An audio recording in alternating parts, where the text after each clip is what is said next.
1969 അമേരിക്കയിൽ ഒരു സ്റ്റേറ്റായ മിസിസിപ്പിയിൽ കുറച്ച് കൂട്ടുകാർ ചേർന്ന് ഒത്തുകൂടുകയും അവരൊരു ഹറിക്കൻ പാർട്ടി നടത്തുവാൻ തീരുമാനിക്കുകയും ചെയ്തു.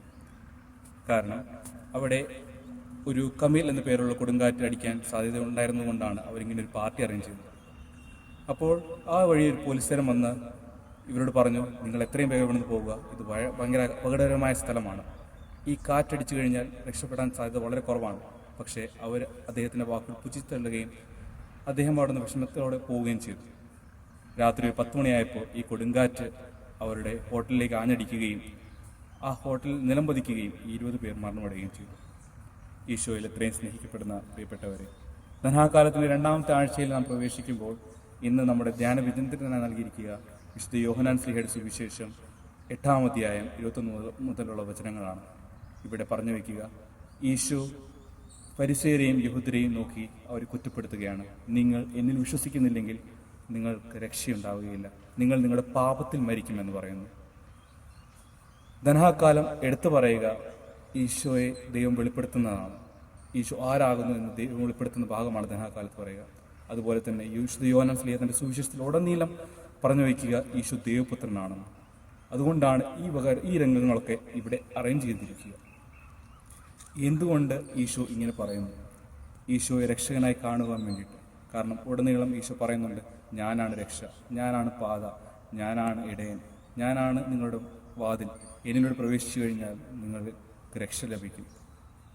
ഇന്നത്തെ ലോകത്ത് നാം ജീവിക്കുമ്പോൾ നമ്മളെ കുറേയേറെ കാര്യങ്ങൾ ആകൃഷ്ടരാക്കുമ്പോഴും നമ്മളെ പ്രലോഭനപ്പെടുത്താനും എല്ലാം മുന്നിട്ട് നിൽക്കുന്ന കുറേ കാര്യങ്ങളുണ്ട്. ആ കാര്യങ്ങളിൽ ആകൃഷ്ടരായി ജീവിക്കുമ്പോൾ ആ നിമിഷ സുഖങ്ങൾക്ക് വേണ്ടി നമ്മൾ ഈശോയെ മറന്നുപോകുന്നു.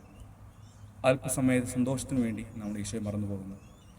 ഈശോ എപ്പോഴും നമ്മളോട് പറയുക, എൻ്റെ കൂടെ വരിക, എന്നിൽ നിങ്ങളെ തന്നെ സമർപ്പിക്കുക, നിങ്ങളുടെ ഭാരം ഞാൻ ചുമക്കാം, എൻ്റെ നുകം എളുപ്പമാണ് വഹിക്കാം.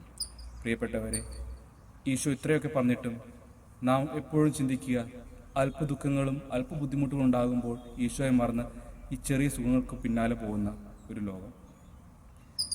ഈശോയുടെ സ്നേഹത്തെ മുന്നിട്ട് കണ്ടുകൊണ്ട് ഈശോയിലേക്ക് അടുക്കുവാനുള്ള പരിശ്രമം നമ്മൾ നടത്താറുണ്ടോ എന്ന് നാം ചിന്തിക്കണം. ഈശോ എപ്പോഴും പറയുന്നുണ്ട്, എന്നിലേക്ക് വരാനുള്ള വഴി ഇടുങ്ങിയതാണ്, കല്ലും മുള്ളും നിറഞ്ഞതാണ്, അപകടങ്ങൾ നിറഞ്ഞതാണ്. പക്ഷെ നിങ്ങൾ അതെല്ലാം താണ്ടി വരുമ്പോൾ നിങ്ങൾക്കൊരു നിത്യരക്ഷയുണ്ട്.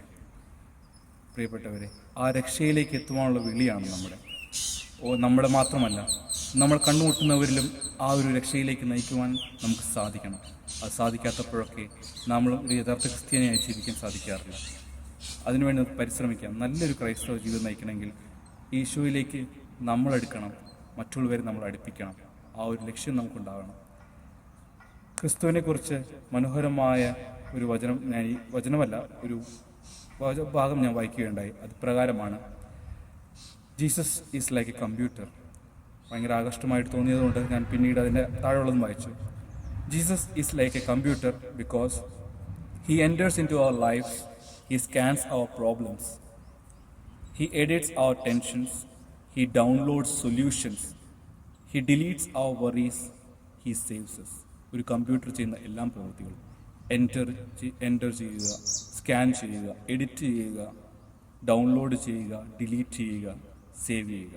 വളരെ ക്രിയേറ്റീവായിട്ട് ഈശോയെ കംപ്ലീറ്റായിട്ട് ഡിഫൈൻ ചെയ്ത ഒരു ഭാഗം. പ്രിയപ്പെട്ടവരെ, ഈശോ ഇത് തന്നെയാണ് നമ്മുടെ ജീവിതത്തിൽ. നമ്മൾ മനസ്തപിച്ച് നമ്മുടെ മനസ്താപം നിറഞ്ഞൊരു ഹൃദയം ഉണ്ടെങ്കിൽ ആ ഈശോ നമ്മുടെ ഹൃദയത്തിൽ പ്രവേശിച്ചു കഴിഞ്ഞാൽ ഈ പറഞ്ഞ കാര്യങ്ങളെല്ലാം നമ്മുടെ ജീവിതത്തിൽ സംഭവിക്കും. നമ്മുടെ വറീസ്, നമ്മുടെ ബുദ്ധിമുട്ടുകൾ എല്ലാം ഈശോ എടുത്തു മാറ്റി നമുക്കൊരു രക്ഷ നൽകും, നമുക്കൊരു സന്തോഷം നൽകും. അതിനുവേണ്ടി നമുക്ക് പരിശ്രമിക്കാം. വിശുദ്ധ ഫ്രാൻസിസ് നമ്മുടെ ജീവിതത്തിൽ സ്നേഹത്തെക്കുറിച്ച് പറയുന്നുണ്ട്. ഈശോയെ എത്രയധികം സ്നേഹിക്കാൻ പറ്റുമോ അത്രയധികം സ്നേഹിക്കുക, മറ്റുള്ളവരിൽ ഈശോയെ കണ്ട് അവരെ സ്നേഹിക്കുക. അങ്ങനെ ഒരു നല്ല ഒരു ക്രൈസ്തവനായി ജീവിക്കാൻ നമുക്ക് പരിശ്രമിക്കാം. ഫ്രാൻസിസ് മാർപ്പാപ്പ പറയുന്നുണ്ട്, നിങ്ങളുടെ പാപങ്ങൾ എത്രയോ വലുതാണ്, അതുകൊണ്ട് നിങ്ങൾ പ്രാർത്ഥിക്കുക, ദൈവമേ എന്നെ സഹായിക്കണമേ, ഞാൻ പാപത്തിൽ വീണിരിക്കുകയാണ്, എന്നെ സഹായിക്കണമേ, എന്നെ ഉയർത്തെഴുന്നേൽക്കുവാൻ, വീണ്ടും നിന്റെ സ്നേഹത്തിലേക്ക് എന്നെ ഉയർത്തെഴുന്നേൽക്കുവാൻ നിന്റെ സഹായം എനിക്ക് വേണം, നീ എന്നോട് കൂടെ ഉണ്ടാകണമേ. ഈ പ്രാർത്ഥന എപ്പോഴും നമ്മോട് കൂടെ ഉണ്ടാകട്ടെ. ദൈവം നമ്മളെല്ലാവരെയും സമൃദ്ധമായി അനുഗ്രഹിക്കട്ടെ. എല്ലാവർക്കും ഈശോ മിശിഹായ്ക്ക് സ്തുതിയായിരിക്കട്ടെ.